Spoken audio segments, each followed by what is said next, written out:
With that, mass protests took place in Manipur on Tuesday. In Imphal Valley itself, a protest was in fact held against the AFSPA imposition, and in Churachandpur, Kukis took out a Coffin rally. Meanwhile, Biren Singh government passed a resolution urging centre to reconsider AFSPA and start mass operations against the Kukis militants, who are responsible for recent violence. My colleague Kartikeya Sharma decodes the latest developments in Manipur crisis. Take a look. How has Manipur come to such a pass? Well,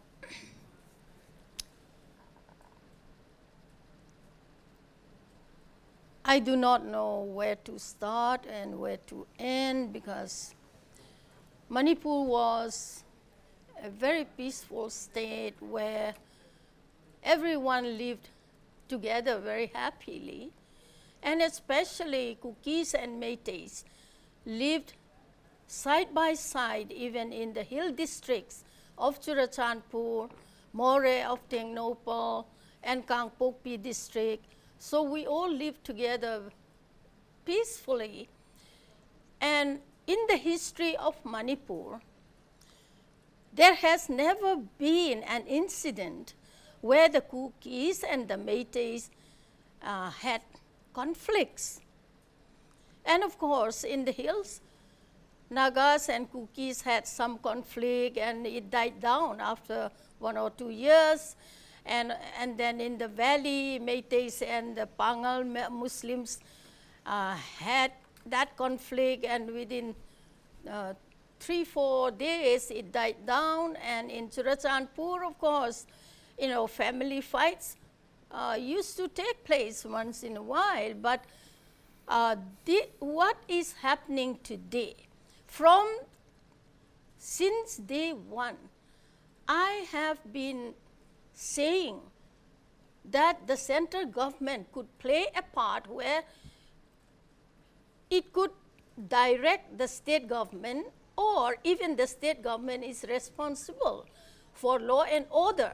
So the first day, the second day, all the violences could have been stopped. And today, I'm really appalled to see that violence and mayhem continue on till today, and unnecessarily there is what you call such hatred and enmity between the two communities, where these two communities shared everything together. And in fact, the Kukis had always stood by the valley Métis for the integrity of Manipur. Whenever the integrity of Manipur was threatened, the Kukis came out. They took out sit-in protests. They took out rallies along together with the Métis. So the Kukis had always stood together with the Métis for the integration of the state. And I don't know, if you ask me, even on 3rd May, I myself was very much unaware. Kartikeya, as an MP in the parliament, you can ask anyone, the Kukis or the Nagas, especially the Métis. I spoke in the parliament, I fought for my people, and with tears in my eyes, I fought for my state. We are nationalists. We stand by, for the progress and prosperity of this country called India. Our forefathers had fought for this country, for the independence. Not only my forefathers, but the people of Manipur. So today, if you ask me the reason why, people may say so many, they quote many narratives, like so many which dehumanizes, narratives which makes you feel as though you are somebody, not even a human being. Such derogatory terms have been used against Okay. the Kukis, but that I thought it would just die down. And today, what I want to tell you is, yes, there is a way. And who is the culprit? The people of Manipur must identify their common enemy. They must identify their common enemy. Okay. I think the common enemy in Manipur is hatred. Common enemy in Manipur is distrust. Common enemy in Manipur is lack of leadership being shown at the community level so that the conversation can take place. Other guests have joined me. Thank you, Mr. Lamjathang, for joining me. This 8-point resolution that was passed included a veiled threat that if suggestions not implemented, NDA members would be free to decide future course of action in consultation with the people of the state. Now, important thing to note is that only 26 MLAs attended the meeting. The points are, let me take you through the points. Center should review AFSPA. These are the most important points. Mass operation against Kuki militants. Recent killing to be handed over to NIA. Declare Kuki militants responsible for the killing of the Meitei women. NDA MLAs may decide future course of action.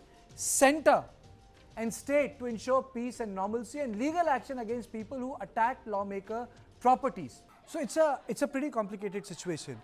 I do remember in the context in which Bimol Akaijam spoke when we did programming, when those two women were caught by the crowd, and the sort of outrage which has been caused by the killing of these 6 Meitei women.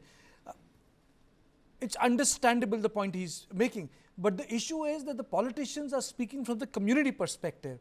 They are not taking bipartisan stand. This inability to take bipartisan stand, do you think is the issue? Of course it is the issue. Otherwise, if you're concerned about killing and if you care about what people pay lip service to, that you care about Manipur, then you would have adopted a completely different approach. The point is that, on one side, one ethnicity feel that, what has been the killing of the militants, they feel that they are village volunteers, they are taking out a Coffin protest. The other side, the Meiteis are taking out protests saying that, 3 women and 3 children, as Bimal Khwaijam was saying, 8-month-old child. I mean, it can gut anybody's heart if he's a living human being. So both the anger and the distrust with the government is there outpouring on the street, and there is no denying that you can't say that one person's hurt is more or less than the other person's or other ethnicity's hurt.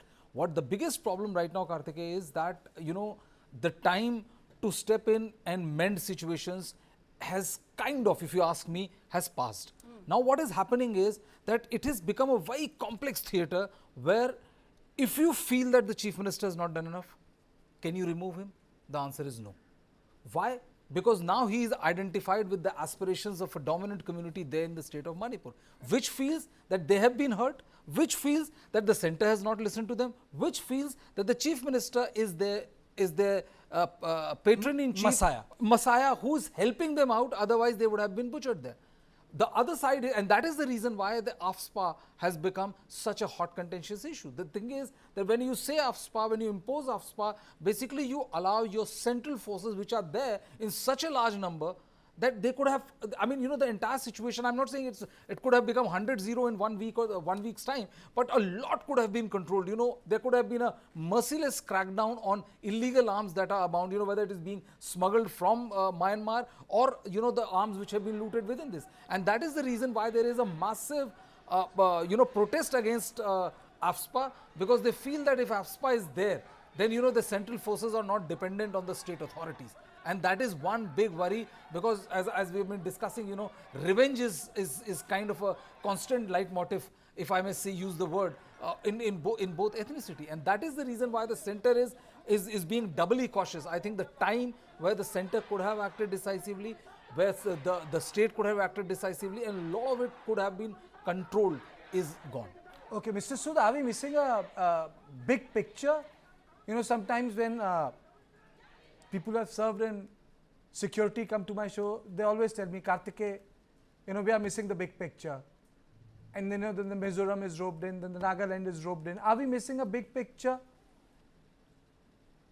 I think we are gradually moving toward the situation when the entire Northeast is going to be a problem. The connection of entire Northeast with the mainland India is going to be a problem. See, you have Mizoram Chief Minister already saying that we want a separate nation. You have Kukis demanding a separate autonomous council or a state or something. So these kind of things, if not controlled in proper time frame, these kind of demands will increase. I somehow do not agree with your political analyst that center is being doubly cautious. After 19 months, they are still doubly cautious. What else do they want? Do they want the entire northeast to burn? Why couldn't they have acted? The point is whether he can be removed or not is a different issue. His removal is a signal to the entire population of Manipur that the government means business. Meiteis too are opposing Biren to a large extent, as far as I know. So saying that center is still acting after 19 months, it is still acting with caution. I mean, that is somehow very surprising to me. It's a to use a phrase, it's a dance macabre. People are the politicians both of Manipur and the center are dancing on the dead body, 250 dead bodies and 1 lakh internally displaced people. It's an extremely bad, shoddy handling of the situation. AFPA must be imposed all over Manipur, and whatever weapons are available, whatever weapons have been looted, must be recovered. That is the first step towards controlling violence. And I have earlier on your show also said, why not use a third party to start negotiation? Nagas, fortunately, so far have maintained a stoic neutrality. Why not use their good offices to ensure that people talk to each other? Every time the violence takes place, the only